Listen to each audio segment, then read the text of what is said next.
Well, you know, believe it or not, I can't play fast. I use these two fingers mostly. So what did I focus on? I sat in my room with a little crappy amp, I think at an Echoplex, and just sat there and played and played. All my friends were going out every night of the week. I practiced 6 hours a day, 6 days a week, trying to get that tone. And I read an article, Jeff Beck says, if he could get the tone that he gets in his living room in the studio, you know, and that was the whole idea. I wanted to get that sound. And so I couldn't play fast. And I focused on my vibrato and the tone. You know, and I still work every day on the tone of the guitar. I want it to sound like Pavarotti, you know. I want that, the tremolo, the vibrato, you know. The vibrato to me is very important. It's like an opera singer, you know, when he sings and he goes into his vibrato. So you don't hear him go, it's not so slow. Right. The same with the,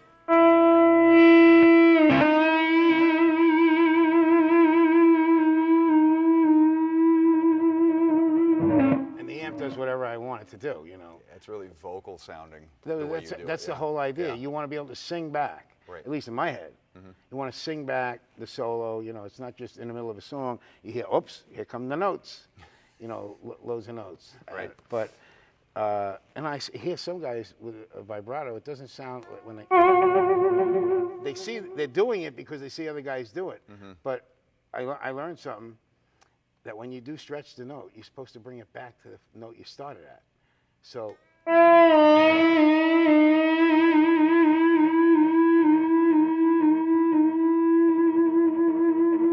Right. That gives me a charge, I mean, to do that, you know.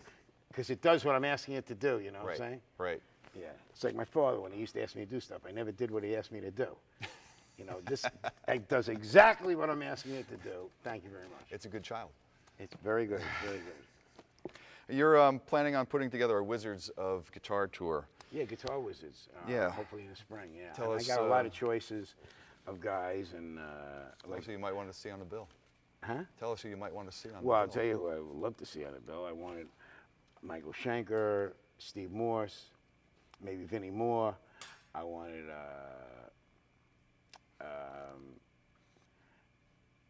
my first choice was George Lynch. But George, I think, is going out on his own thing, you know. The idea is that each one, it was sort of like Joe's, Satriani started with the G3. What's great is each guy does 20 minutes, one band, and then we all come out at the end and play together. And, you know, because of the success of Guitar Hero, Game, and Rock Band, you know, with all these, you know, I wanted to play with guys that I love listening to. And, now that I have new management, Bob Ring, who manages Zach Wilde also, and new agency, Entourage, which handles Satriani, you know, it gave me all these new motivations. And for me to be motivated now at my age, you know, I'm going to be 63, man. I don't look it, but I'm going to be 60. You look great, man. Yeah. You look great. Yeah, but, well. That's good. All right, besides having one of the most memorable guitar riffs of all time, you pioneered the use of cowbell in rock. No, I didn't. Did you realize Corky Lang the did that. impact that had? He does now, believe me. He carries that cowbell sometimes on his neck. No, you know what happened when we were in the studio and Felix told him to count off the song and he just hit the cowbell. Wow. That's what happened. But, you know, he really got carried away. He had Latin percussion make him a 6-foot cowbell, a couple of them. One for Europe, one for here. Now, I don't know if you ever listened to a 6-foot cowbell. It sounds like a file cabinet.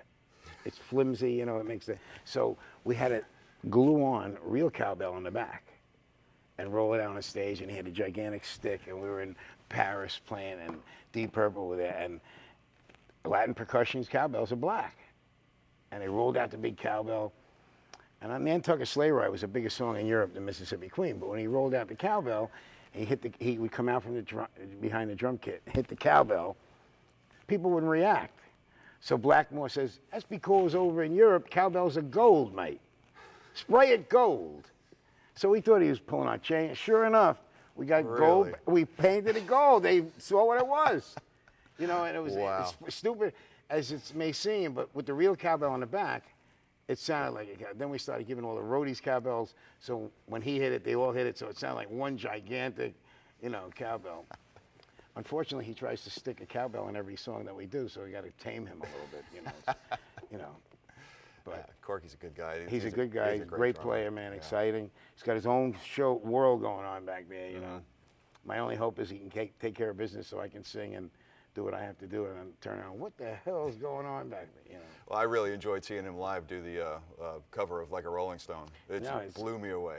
Well, I'm glad because he really wanted to do that. You know, it's got to have an effect on his voice. You know, we put something on his voice so it sounds like. And he tries to sound like, I don't know what he tries to sound like, but he pulled it off in the studio. I pulled it off live, too. He really, yeah, he's 40 years I'm playing with this dude. Wow. You know. Yeah, coming up on 40th anniversary, right? Yeah, it's Woodstock, too, next summer. Yeah. Yeah, so these amps coming out just in time. Having 40th anniversary guitar from Dean coming out. You know, the whole thing. You know, why did I change now? I never had a guitar with my name. And I was hoping that maybe before I was dead, I'd have a guitar. Now I have my own amps, you know, that, I mean, I know they're called Budda, and I used to look like a big fat Buddha, but they sound like fat Buddha, these amps, you know, and it's just great to know that. I feel bad that Jimi Hendrix is dead now, and everybody's buying his stuff. When he was alive, you know, he didn't have his own guitar, you know, and it's a shame, so that part of it's great. I mean, you know, as far as I'm concerned, you've always been here, but, you know, if your time has come now, you know, we're really happy to be a part of it. Sometimes it's worth waiting, you know? Yeah, yeah. It's really worth waiting, I found out, because if you rush something, you know, this is what I learned in life and playing the guitar, or songs you pick, whatever, or amps.